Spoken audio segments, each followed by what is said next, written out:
जय हिंद बच्चों, स्वागत है ज्ञान की डिजिटल दुनिया एमएसएफ इंस्टीट्यूट में, जहां हम एनसीईआरटी साइंस क्लास 10th का रिवीजन कर रहे हैं। और हमने लेसन 1 को पढ़ा था, रासायनिक अभिक्रियाएं एवं समीकरण। इसके कुछ महत्वपूर्ण ऑब्जेक्शंस हमने किए थे। आज उसके आगे के क्वेश्चंस की बात करेंगे। कंप्लीट रिवीजन है, जहां पर हम तमाम प्रश्नों के उत्तर आपको बताएंगे। रासायनिक अभिक्रियाएं एवं समीकरण, ठीक है। तो हो चुका है आगाज रण का, युग बदलने की है तैयारी, और जीत उसी की होगी जिसका संघर्ष है जारी। सही विकल्प हमने कर चुके थे, और सही विकल्प के बाद रिक्त स्थान की पूर्ति कीजिए, सही जोड़ी बनाइए, ये सब हम कर चुके थे, है ना। तो किस्मत हाथों की लकीरों से नहीं, माथे के पसीने से चमकती है, इसीलिए मेहनत करना सीखिए। और मेहनत के अगले चरण में हम बात करेंगे, एक शब्द या एक वाक्य में उत्तर लिखिए। देखिए, सबसे पहला क्वेश्चन है आपका, अभिकारक किसे कहते हैं। अभिकारक किसे कहते हैं, हमने आपको बताया था कि अभिकारक जो पदार्थ किसी रासायनिक अभिक्रिया में भाग लेते हैं, हम उन पदार्थ को क्या कहते हैं, अभिकारक कहते हैं, ठीक है। तो वे पदार्थ जो रासायनिक अभिक्रिया में भाग लेते हैं अभिकारक कहलाते हैं। पहले का ये उत्तर हो गया। दूसरा क्वेश्चन देखिए, दूसरा क्वेश्चन है, लोहे की वस्तुओं पर पेंट क्यों करते हैं। क्यों करते हैं आप बताओ। लोहे की वस्तुओं पर पेंट जंग यानी संक्षारण से बचाव के लिए करते हैं।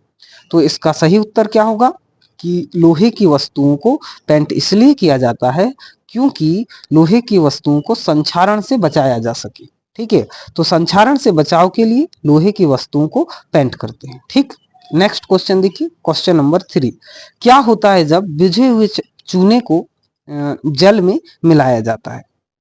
अगर बिना बुझा चूना, सॉरी है ना, बिझा हुआ नहीं, बिना बुझा चूना, ठीक है। तो क्या होता है जब बिना बुझा जो चूना है उसको जल में मिलाया जाएगा, क्या होता है आप बताओ। हमने बताया था आपको CaO, ये बिना बुझा चूना है, इसके साथ में जल की अभिक्रिया होगी और एक पदार्थ बनेगा CaOH ट्वाइस। तो क्या बन गया बताओ, कैल्शियम हाइड्रोक्साइड। क्या बन गया, कैल्शियम हाइड्रोक्साइड। तो कैल्शियम हाइड्रोक्साइड का निर्माण होता है, ठीक। बिना बुझे चूने को जल में मिलाते हैं तो कैल्शियम हाइड्रोक्साइड का निर्माण होता है, ये बात आपको याद रखना है, ठीक है। अगला क्वेश्चन देखिए, क्वेश्चन नंबर 4।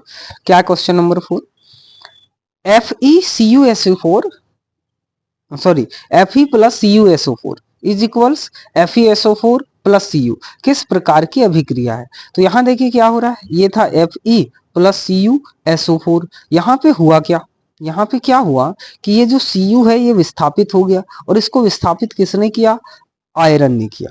और आयरन ने SO4 के साथ जुड़ करके क्या बना लिया, FeSO4 और साथ में कौन अलग हो गया, Cu अलग हो गया। मतलब यहाँ विस्थापित हुआ, कौन विस्थापित हुआ, Cu विस्थापित हुआ। किसने विस्थापित किया, Fe ने विस्थापित किया। इसीलिए इस प्रकार की अभिक्रिया को हम कहते हैं विस्थापन अभिक्रिया, है ना। हमने डिटेल में आपको क्लास में समझाया भी हुआ है। तो यह कौन सी अभिक्रिया हो गई, विस्थापन अभिक्रिया हो गई, ठीक।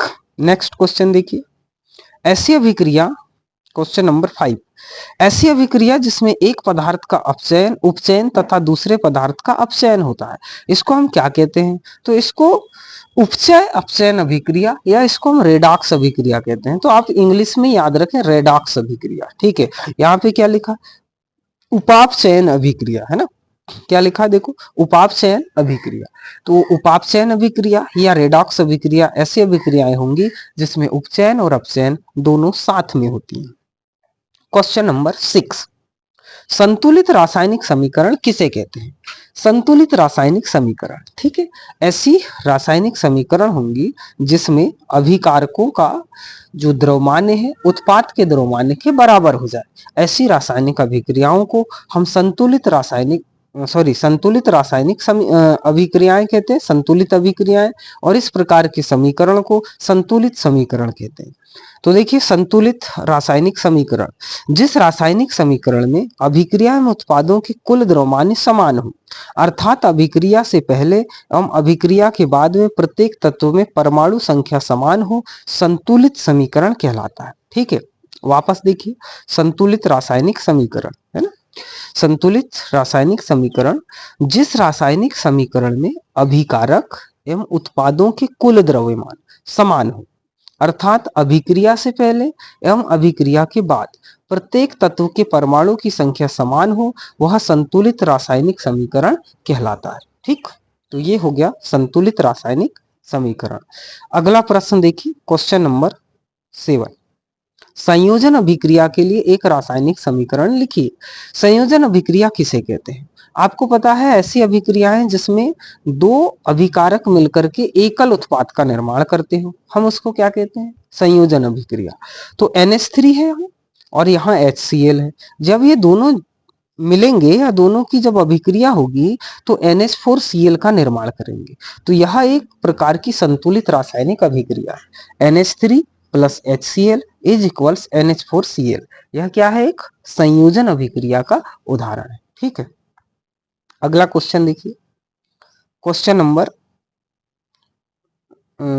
संयोजन अभिक्रिया के लिए एक समीकरण 7 है ना। क्वेश्चन नंबर 8, क्वेश्चन 8 में क्या है? संक्षारण के दो उदाहरण देना है आपको। तो संक्षारण के उदाहरण देखिए, संक्षारण के उदाहरण सबसे पहला है लोहे में जंग लगना, लोहे में जंग लगना, और दूसरा है चांदी पर काली परत का चढ़ना, या फिर तांबे का हरा हो जाना। तो तांबे का हरा होना, लोहे पर जंग लगना, चांदी पर काली परत का चढ़ना, ये सब क्या है? संक्षारण के उदाहरण। लोहे में जंग लगना, चांदी पर काली परत का चढ़ना। ठीक, क्वेश्चन नंबर 8। क्वेश्चन नंबर 9, चांदी के आभूषण पर काली परत किसकी होती है? ये सवाल मोस्ट IMP है, याद रखो इसको कि चांदी के आभूषण पर जो काली परत होती है किसकी होती है ना? सिल्वर सल्फाइड की होती है। देखिए किसकी होती है? चांदी के आभूषण पर जो परत होती है सिल्वर सल्फाइड, है ना, Ag2S। इसका सूत्र भी याद रखेंगे, Ag2S। तो ये Ag2S यानी सिल्वर सल्फाइड की जो परत होगी ये चांदी के आभूषण पर काली परत होगी और इसी को हम कहेंगे चांदी का संक्षारण। नेक्स्ट क्वेश्चन, क्वेश्चन नंबर 10, प्रति आक्सीकारक का क्या उपयोग है? प्रति आक्सीकारक क्या है या इसका क्या उपयोग है? क्या करता है प्रति आक्सीकारक? तो देखिए, प्रति आक्सीकारक का उपयोग तेली खाद्य पदार्थों को विकृत गंधिता से बचाना है। जो तेलीय खाद्य पदार्थ होंगे या खाद्य पदार्थों को विकृत गंधिता से बचाने के लिए हम प्रति आक्सीकारक का उपयोग करते हैं। ठीक, नेक्स्ट क्वेश्चन देखिए, क्वेश्चन नंबर 11, रासायनिक समीकरणों में पदार्थ की जलीय अवस्था को किस प्रकार दर्शाते हैं? जलीय अवस्था है पदार्थ की, तो उसको किस प्रकार दर्शाएंगे? तो अगर कोई रासायनिक समीकरण है उसमें जलीय अवस्था को दर्शाना है तो उस जो रासायनिक सूत्र होगा उसके आगे हम AQ लिखेंगे। AQ का मतलब एक्वेटिक, एक्वेटिक मतलब हम कहें एक्वेटिक मतलब होता है जलीय पदार्थ, है ना। तो आपको याद रखना है AQ, है ना। AQ मतलब क्या हो गया? जलीय पदार्थ हो गया। अगर जलीय पदार्थ है तो उसको हम AQ से दर्शाएंगे। ठीक है, अगर ठोस है तो हम उसको किससे दर्शाते हैं? ठोस को दर्शाते हैं S से, है ना। S फॉर क्या होता है? सॉलिड। तो ठोस को हम किससे दर्शाएंगे? S से, है ना। गैस को हम किससे दर्शाएंगे? G से। तो G फॉर गैस, सॉलिड ठोस और एक्वेटिक जलीय। ठीक है, ये तीनों बातें आप एडिशनल एक्स्ट्रा बातें याद रखेंगे। अगला देखिए, क्वेश्चन नंबर 12, ऊष्मीय अपघटन अभिक्रिया का एक उदाहरण दीजिए। ऊष्मीय अपघटन, है ना। तो ऊष्मीय अभिक्रिया या ऊष्मीय अपघटन, जिसको हम गर्म करने पे कोई चीज अगर टूट जाए तो हम इसको ऊष्मीय अपघटन कहते हैं। यानी ऊष्मा देने पर अगर कोई एकल अभिकारक है वो दो या दो से अधिक उत्पाद बना ले, हम ऐसी अभिक्रियाओं को ऊष्मीय अपघटन कहते हैं। इसका उदाहरण देखिए, अगर आपके पास में चूना पत्थर था, कैल्शियम कार्बोनेट था, चूना पत्थर, है ना, इसको गर्म किया तो इसको गर्म करने पर CaO और कार्बन डाइऑक्साइड गैस बनती है। ठीक, तो CaCO3, इसको जैसे आपने ऊष्मा दिया तो ये किसमें परिवर्तित हुआ? CaO plus CO2।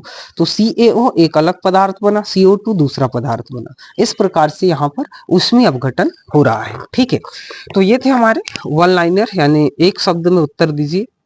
ये 1 अंक वाले प्रश्न थे, हमने सारे प्रश्नों को देखा।